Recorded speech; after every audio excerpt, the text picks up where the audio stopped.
Good morning.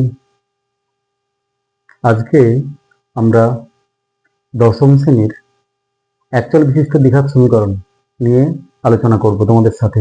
চলো,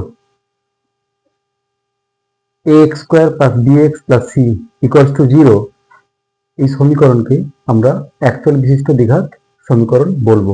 অর্থাৎ যে সকল সমীকরণকে ax square plus bx plus c সমান 0 আকারে প্রকাশ করা যায় সেই সকল সমীকরণকে একচল বিশিষ্ট দ্বিঘাত সমীকরণ বলবো।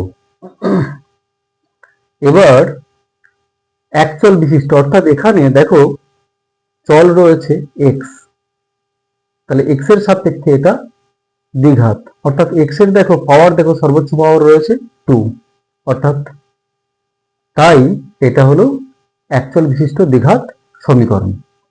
এবার তাহলে সমীকরণটির বিশেষত্ব কি থাকবে? চল সংখ্যা থাকবে একটি, অর্থাৎ এক্স চলের সাপেক্ষে এটা দ্বিঘাত হবে, আর ওই চলের সর্বোচ্চ ঘাত হবে 2। আর এই চলের যে সহগগুলো, অর্থাৎ এক্স স্কোয়ারের সহগ এ, এক্স এর সহগ বি এবং সি হলো ধ্রুবক পদ, এই তিনটে অর্থাৎ এ বি সি প্রত্যেকটি হবে বাস্তব সংখ্যা বা বাস্তব রাশি। আরেকটা বিষয় মনে রাখতে হবে, এক্স স্কোয়ারের সহগ অর্থাৎ এ 0 হবে না, অর্থাৎ এ নট ইকুয়ালস টু 0। এগুলো মনে রাখতে হবে। বোঝা গেল? এটাকেই একচল বিশিষ্ট দ্বিঘাত সমীকরণ বলবো। এবার আর কয়েকটা বিষয়ে আমরা আলোচনা করব। ax square plus bx plus c equals to 0 এটা দ্বিঘাত সমীকরণের আদর্শ আকার, অর্থাৎ স্ট্যান্ডার্ড ফর্ম। এবার যদি a ইকুয়ালস টু 0 হয় তবে কি হবে? যদি a সমান 0 আমরা বসাই তবে কি পাবো? bx প্লাস c সমান 0, যেটা একটা লিনিয়ার ইকুয়েশন, অর্থাৎ রৈখিক সমীকরণ। অর্থাৎ এটা একচল বিশিষ্ট একঘাত সমীকরণ, যেটাকে আমরা রৈখিক সমীকরণ বলবো বা সরলরেখার সমীকরণ। বোঝা গেল? এবার b সমান যদি 0 হয়, এই সমীকরণে b সমান যদি 0 হয় তখন কি আসবে? তখন দেখো b এর মান যদি b সমান যদি 0 বসিয়ে দিই তাহলে ax স্কোয়ার প্লাস c সমান 0 আসবে। এখান থেকে সলভ করলে x এর যে মানগুলো পাবো দুটো মানই পাবো, অর্থাৎ এটাও একটা দ্বিঘাত সমীকরণ, কিন্তু এটা স্ট্যান্ডার্ড ফর্ম নয়। তাই এটা সলভ করলে x এর যে মানগুলো পাবো দুটো সমান কিন্তু বিপরীত চিহ্ন বিশিষ্ট মান আমরা পাবো। বোঝা গেল? এবার যদি কনস্ট্যান্ট টার্ম অর্থাৎ c সমান 0 হয় তাহলে কি আসবে? যদি c সমান 0 আমরা বসাই তাহলে কি পাবো? ax স্কোয়ার প্লাস bx সমান 0, অর্থাৎ c সমান 0 হলে ax স্কোয়ার প্লাস bx সমান 0 পাচ্ছি।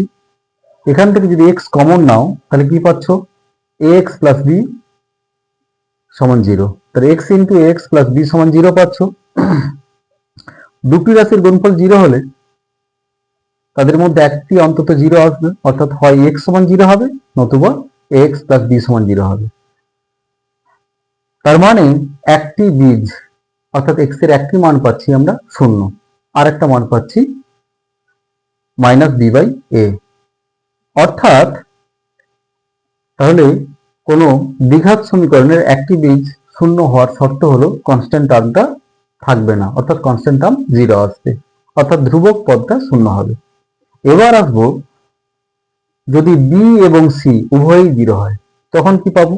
তখন এই আকারটা আসবে ax স্কোয়ার সমান 0। আগেই বলা হয়েছে এটা 0 নয়, তার মানে x স্কোয়ার সমান 0 আসবে, অর্থাৎ x এর দুটি মানই পাবো 0 0। অর্থাৎ এক্ষেত্রে x এর দুটি মান 0 পাচ্ছে, অর্থাৎ যখন b এবং c সমান 0 হবে তখন দ্বিঘাত সমীকরণের দুটি বীজই 0 হবে। আচ্ছা, এতক্ষণ আমরা যে বীজ নিয়ে কথা বলেছি, এর বীজ আসলে কি? যে সকল বাস্তব সংখ্যা বা যে দুটি বাস্তব সংখ্যা বা রাশি এই দ্বিঘাত সমীকরণকে সিদ্ধ করে সেই দুটি বাস্তব সংখ্যা বা রাশিকে আমরা ওই সমীকরণের বীজ বলবো, বা তোমরা নবম শ্রেণীতে